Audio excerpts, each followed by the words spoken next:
Thanks for joining us for this Stepping Stones to AAC Summer Staycation, and we're calling this Chilling Out with Frozen Friends. I'm Beth Waite-Lefevre. And I'm Emily Cunningham. And we both work for PRC Saltillo. We're full-time employees, and we're excited to tell you a little bit about some things that you can do just to kind of get started using your communication system or a low-tech board to model and use words with your AAC communicators. So just tell you a little bit about me. I'll let Emily tell you a little bit about herself, and then we'll move on. So I'm a training and implementation specialist with PRC Saltillo. So I work in our TIPS team, training and implementation products and services. And in my role, I make a lot of implementation materials and teach online classes and resources to support our customers and our excellent consultants like Emily. I am the Los Angeles regional consultant, and I am an SLP and AAC specialist. I was in the school district for quite a while and some private practice just on the side for fun because you can't get enough. Right. And I've been working for PRC Saltillo covering the Los Angeles region for almost 2 years now. All right, so that, I think we'll shut our cameras off and we'll go on here.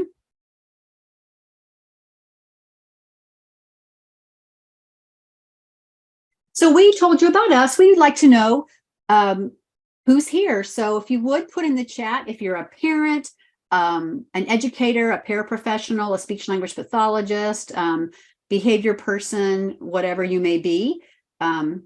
So we always like to know who's with us, and because it takes a village, as they say, to provide our AAC communicators with all the services they need. So I see we have a couple of SLPs with us.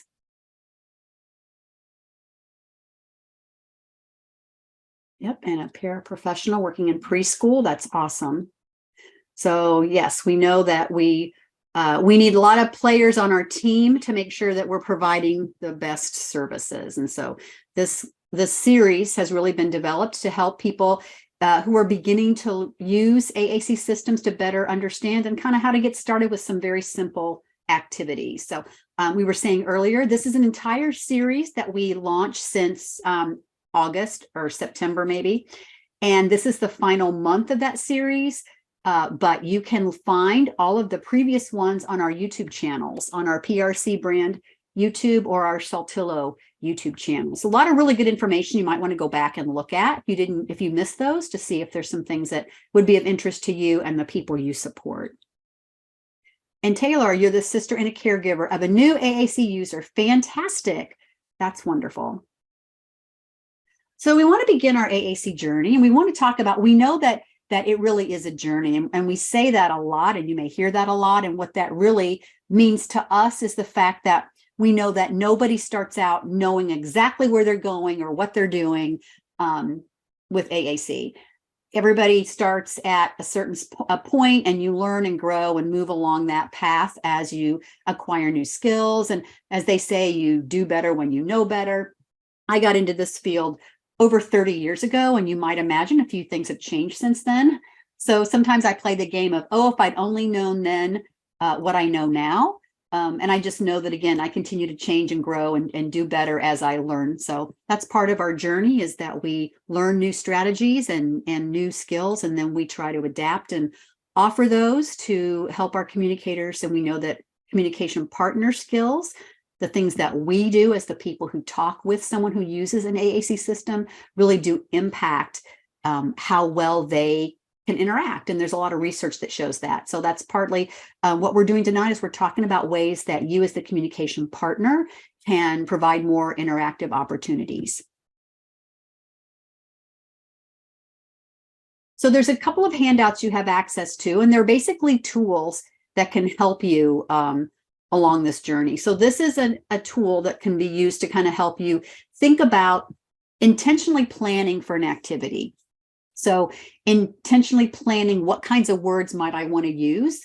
And then planning out that script. What am I going to say, or what questions am I going to ask? And then how am I going to find those words on the device? So we'll be using this tool quite a bit this evening so that you can get a feel for how it works.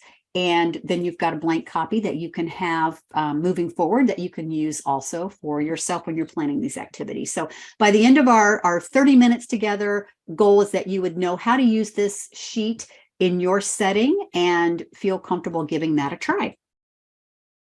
Now, because it is a lot of information, we also have a handout for you that kind of explains what goes in that tool. So when we get finished and you're like, oh, yeah, what did Emily and Beth say? You've got this copy that you can go back in and remind yourself of what goes in each section.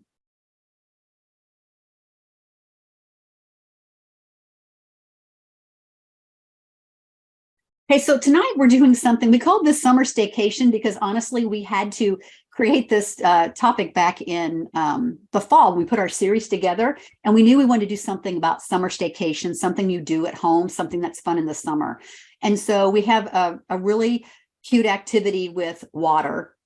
And so why did we choose water? Well, it's something you can easily create. You'll see when you see our video, it's something that you can create at home. Who doesn't love playing with water? I mean, everybody enjoys playing with water. And certainly if we're coming into summer months and it's a hot day, this would be a fun activity that you might be able to do with your child or with your students or clients that would kind of keep you cool. So we like to think of these things that don't take a lot of money or pre-planning, so to speak, as far as don't have to have a lot of materials or go out and buy stuff. We like to think of things that are things that you might have in your classroom, things you have at home that then you can turn into a fun language and communication event. So that's what we're doing with our water activity this evening. And these are two examples of light tech communication boards. So in AAC, we use a lot of different kinds of systems, different kinds of vocabularies, and they're all organized a little bit differently sometimes, but we have provided a couple options for you in the content section of this class tonight. So you're able to save them, download them, print them out, laminate them, paste them up around the house, keep them up, and saved on your phone for just quick access to these visuals. It gives a lot of support, and we're going to talk to you today about how to use this to model and basically use visual representation while you're talking. And that's what really helps teach someone who's using AAC how to find the words they need, or just to be able to repeat and use kind of the words they're being exposed to for more fluid language and growth over time. So we have both of these options provided in the content section. The one on the left is our Unity 84 vocabulary. That's a MinSpeak vocabulary system by PRC. And the one on the right is our WordPower 96 printout, and that is a Saltillo vocabulary system. So either one of those can be downloaded and printed out and used with your activities. And we'll go through and show you how to use each of those. Tonight we'll be focused on one, and then when we have our second session, another stepping stones, we'll use the other one to really show you the modeling. Anybody, if you feel comfortable, if you are using one of these vocabularies, would you type that in the chat? That always kind of is interesting for us to know also, is if you look at this and go, yeah, that's the one we have. Yeah, both. And yeah, Lamp Words for Life is, we don't have that represented, but it's a similar version to the Unity one that you see there. It does use the MinSpeak symbols. So awesome. Thanks for sharing.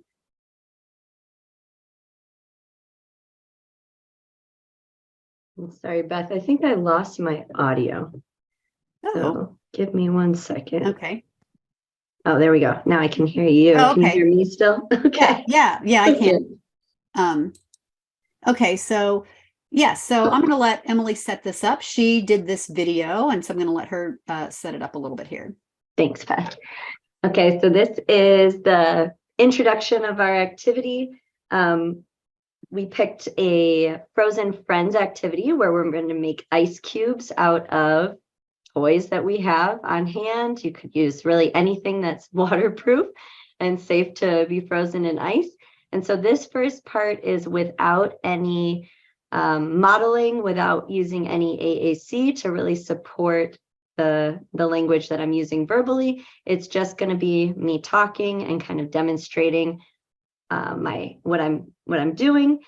And what we're asking from you is, while you're hearing me talk, I'm using some core words that I can repeat and use in different situations. And we want to hear which ones you're hearing repeated over and over, which core words you're seeing being used and modeled that we might be able to demonstrate with our light tech communication boards. Yeah, so if you would just chat those out as you hear them, then we're going to go back and do something with those later. So I'm going to play my video. If for some reason you don't hear the sound, let me know, but you should be able to hear it. Frozen friend.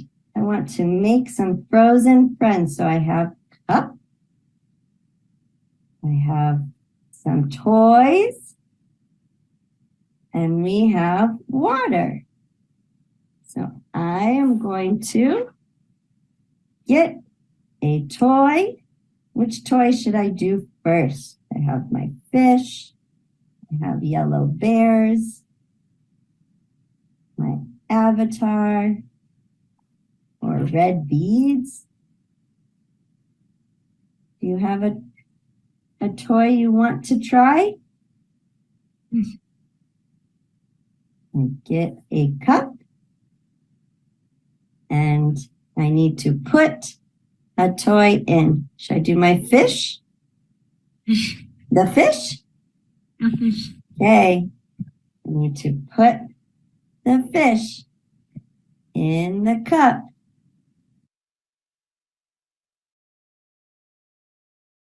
And so there was a lot of fringe modeled there. So there were a lot of specific noun names. And I was doing this virtually with a client. And so I did want to hear her opinion of which one she wanted me to use. But I see get, have, put, do, all of that in the chat. And you are right on. Those are some of the core words. Yeah, so what we're going to do now is we're going to use that tool we talked about. I'm going to put in those words. So we said some of them were get, put, do, have, whoops. Okay, so we're going to think about these are some of the words. And the thing with the core words is what I think is really awesome about them is you could have different words too. So I heard the word in. You could have different words for this activity. You could do this activity again and use a whole different set of words, but it's just to kind of help narrow down, out of all the words you could possibly use for this activity, what might be some that you want to focus on. So we've got those at the top, and we're going to come back to that document in a little bit. So on our page here, we have those core words that we can focus on. And then we do have a section that talks about open-ended questions and another section that talks about comments.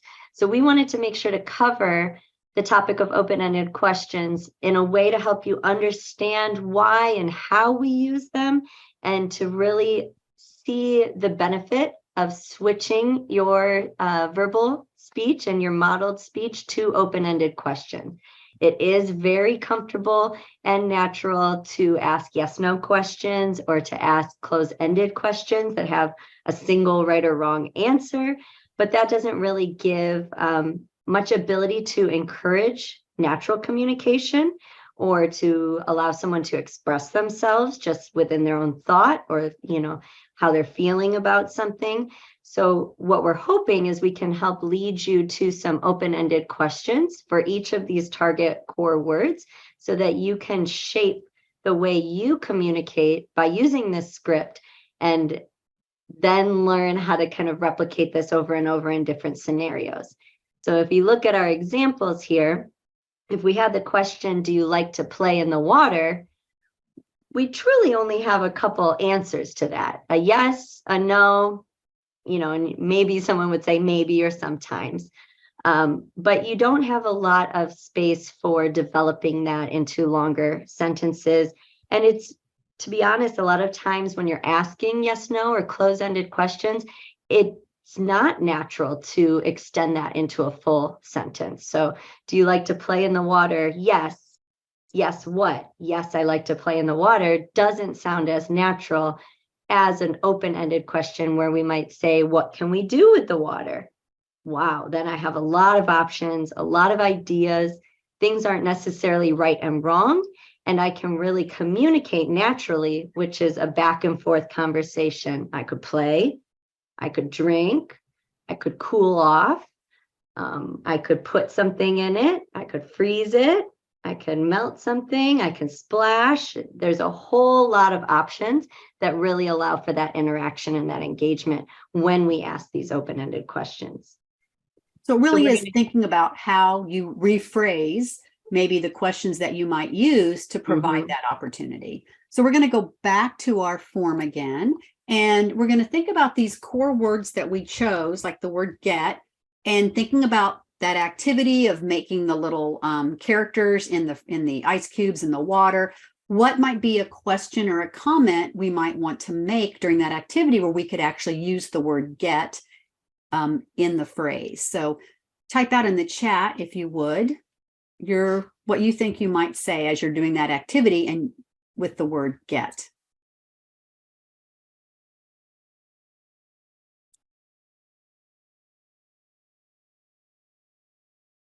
I could see saying get it. If we wanted to make it a question and we wanted it to be open-ended, what might we ask?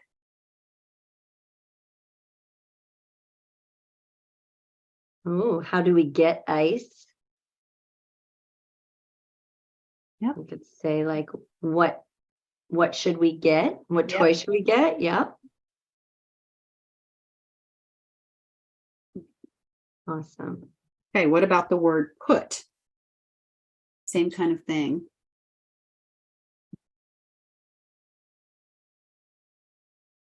You can ask a question or make a comment. Where should we put it? Excellent. And what about, let's say the word do. What would we want to do for the word do?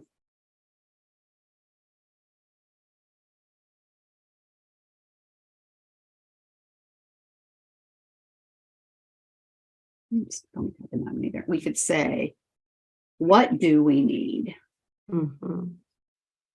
What should we do?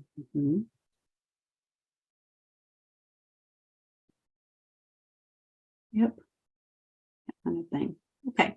So you can see as you start building this script, it's kind of helping you think to do some, kind of pre-planning, intentional thinking about what am I going to say, so that when you're in that moment, you're not going to freeze and think, what should I do or say? And that doesn't mean you can't say another word. Absolutely. It just means that you've got kind of a plan going into it. So what do you like about ice? Yeah, I like that one too, because that's talking about a preference, and there's definitely no right and wrongs with that. Okay, nice. Great. So again, go ahead. I was just going to say, along with those questions is those comments. So it's really important to be modeling and showing that there's a lot more to communication than feeding requests or basically asking for something or refusing something. We want to make sure that communication is natural, and that's often using questions, asking questions, giving comments, and really letting people know your thoughts and opinions about things. So we want to make sure to include comments a lot of times when we're modeling, because that's going to promote that back and forth conversation that tends to happen when you interact with someone, that someone may ask a question, you give a response, and then there's a natural place for a comment. And so we do want to replicate that in our use of AAC, and we're looking at about their level or a little bit above to really model what they can say now and then how they would advance their language as well. Yes. So when we talk about modeling and using words, we don't have to try to say every single word on a device that we would say with our mouth. So if we were going to say, how do we get ice? I may not model how do we get ice on the device itself, but I might just choose that one word. And so we're going to talk a little bit about that in a second.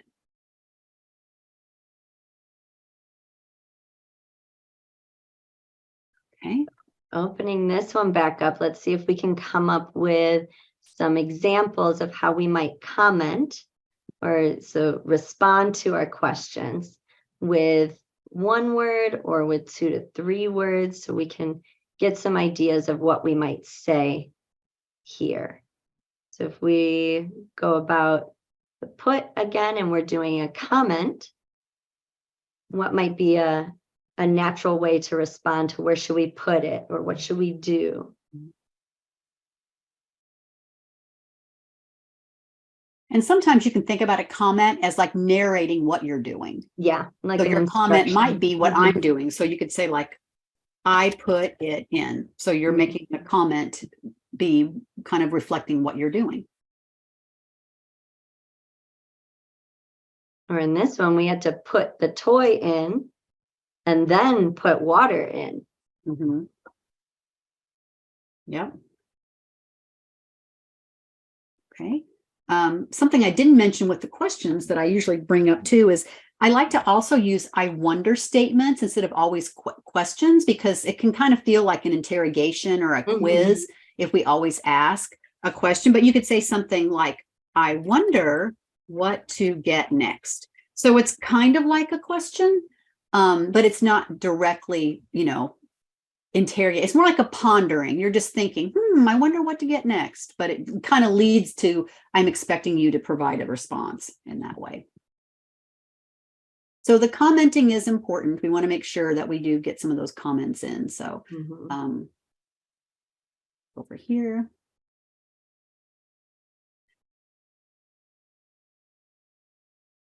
And then we're just going to look at our boards, our different vocabulary systems, depending on which one we're using, and find some of these words that we wrote out.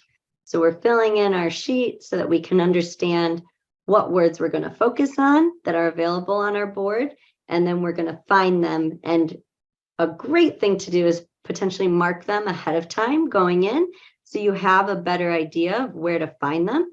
And then you can get a little bit quicker with your modeling and your use of these words while you're speaking. And like Beth said, you're saying your natural, speech. Nothing's changing that from what's coming out of your mouth verbally, but now you're just picking these words to point to and show while you're saying those things. So like, what should we put in? You're touching put. What do you like about ice? You might be touching like. And so you're just showing a visual to that statement you're making, and having these mapped out will give you a quicker response time, a quicker modeling time, and might even focus the attention of the person using AAC to be able to follow you. And some people will laminate this and then use a dry erase marker to draw around the symbol. I love that. Or use the sticky wicket things that OTs have a lot of times. They're kind of like the little sticky the wax. stuff. Yeah, little waxy sticks you can put around them. So, yeah, finding the words ahead of time, that's helpful. Okay, we're going to watch the video this time, and Emily's going to model. And I'm going to just start it, and Emily, feel free to talk over it. I'm going to take another toy. It. Okay, which toy next? I can take another cup. And I can put. That's which toy do I want to make into a new cup, a new ice frozen friend? I can take my blue toy My red toy or my yellow toy? Yellow toy. Yellow toy? Okay, let's make her Mm. go in. Go. In. Okay, now I'm going to take my water. Take. Take my water and make that. Put that inside. Ooh, I Put. in some water. There it is. Water. And my toy. So even there, where there were a few times I showed where I might find the words. So for like ice, I went up to the groups section of where I would be pushing the button to go in deeper and to potentially find ice, or where I would push to find toy.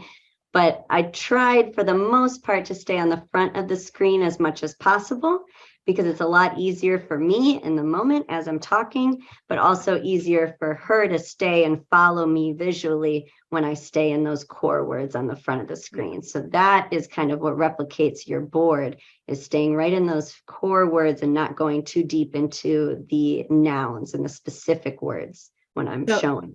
Yeah, so I want you to think about one of those single words that you heard Emily say that she modeled, and chap those out, and I can put those in here. And Jamie, I see your question, is it unacceptable to just concentrate on one core word? I think it depends on your learner, but what we also know is that, you know, we can model more than what our learner uses themselves. So if we've got somebody who's not, you know, they're not using many words, we still want to provide models of words that they might use. You might concentrate on one word at a certain time. Maybe you have an activity and you say, well, for this activity, I just want to work on the word go. That's okay. You wouldn't want to just work on one word for everything you do, because that would be too limiting.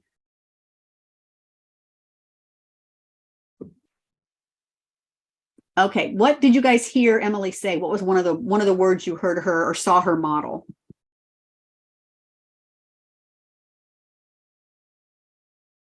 I saw in. Make. Yep. Put. Okay, we'll just do those for time's sake. So if we were going to think about a 2-word phrase we might want to use with the word in, what would be a word we could add to the word in to model?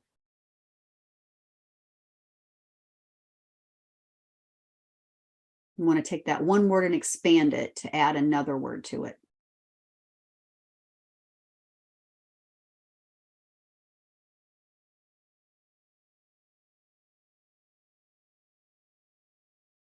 We could say it in. We're going to put it in. Or we could say put in. Mm-hmm. Yeah, we can double up on our words too. We sure can. For make, we could say make it. We could say make it cold. We're using water. We're going to make it cold by freezing it. So the idea is, again, you don't have to add lots of different words. You can have a small set of words and just use those in combinations to make your sentences. If you're not sure what language level you should be modeling at, on our AAC language lab, we have a screener that you can just a quick questions to answer that can help you figure out where your learner's at. And that helps you know, should I be modeling single words or 2-word combinations, that sort of thing. Yeah, Melissa, I like that. Where to put, where would you put it? Oh, yeah, that's a good one too. Mm-hmm. So just to move along here, because the half hour goes really fast. It sure does. After thinking about these, what questions do you still have? And do you feel like you can practice this? And anybody have any next steps or ideas that they want to try? I loved your question about the single core words. That was a great question. So we're happy to take any questions that you might have.